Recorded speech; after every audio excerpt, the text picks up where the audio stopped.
ఇప్పుడు మనం దేవుని మహిమ అంటే ఏందో చూపే ఒక మంచి ముచ్చట చూద్దాం. భక్తులు ఎంత నమ్మకంతోని పూజలు చేస్తారో దేవుడు సుతం భక్తులకు గంతే నమ్మకంతోని కనిపిస్తాడు. అవు గది నిరూపించే సీనే గిది. మరింతకు ఏమైంది అనుకుంటాన్రా? ఆలస్యం ఎందుకు, చూడురి.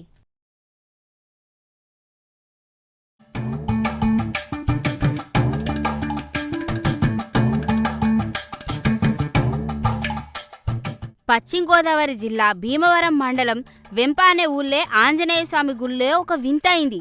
హోమం అయితే అంటే ఎవరు విలువకుండానే డైరెక్టు ఆ సామే వచ్చిండ అనుకుంటాన్రు ఆడున్నోళ్ళు. వెంప అనే ఊళ్ళే శ్రీ ఆంజనేయ స్వామి గుడి 15వ వార్షికోత్సవం చేసిండ్రు. దీనికి భక్తులంతా కలిసి ప్లాన్ వేసిండ్రు. పవిత్రమైన హోమాలు, ప్రత్యేక పూజలు చాలు చేసిండ్రు. మంత్రాలు, పూజలు, ప్రసాదాలు, అబ్బో గుడంతా మారుమోగింది అనుకోండ్రి. పట్టాంతమంది జనాలు వచ్చిండ్రు.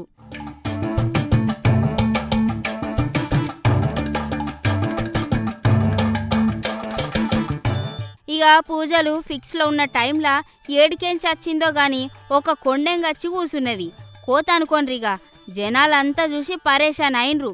జనాలను చూసి కోతులు వారిపోతాయి గాని ఈడ వానరం అయితే అందరి నడుమిట్లకెంచి దేవుని రథం పోతున్నట్టు నడుచుకుంటూ పోయి కూసోని ప్రసాదాలు తింటాంది చూడుండ్రి. ఎవ్వరని భయపెట్టలేదు, ఎవ్వరని కొరకలే, మీదవాడి గీరలే, చక్కగా సామి గుళ్ళకు పోయి కూసున్నది. పూజారులు మంత్రాలు చదవంగా సప్పుడు చేయకుండా పూజలు అయ్యేదాకా కూసున్నదట.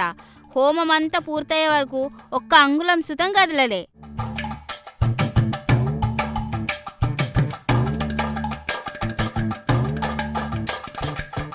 మనోళ్ళు థియేటర్లల్లా 3 గంటల సినిమా చూసేటందుకు 36 వంకర్లు తిరుగుతారు. కానీ ఈ వానరం అయితే పూజ అయ్యేదాకా కదలని సుతం కదలలే. ఆంజనేయ స్వామి గుళ్ళ అవుతున్న పూజలు చూసేటందుకు ఆ స్వామే డైరెక్ట్ వానర రూపంలో వచ్చిండని అంతా నమ్మబట్టే. ఇక గుడంతా జై శ్రీరామ్, జై హనుమాన్ అనుకుంటా వినిపించినాయి. అయినా పూజ అంతా ఇని అటెన్కా ప్రసాదాలు తిని మళ్ళొచ్చిన తొవ్వలనే ఏటో పోయిందట. కానీ చూసిండ్రా 3-4 గంటల గుళ్ళ ఎట్లున్నదో. పూజ అంతా ఎందుకు ఇనబుద్దయిందో, పూజ అయినాకనే ప్రసాదం తినాలని ఎందుకు అనుకుందో గాని జనాలంతా పరేషాన్ అయిన పోన్రిగా.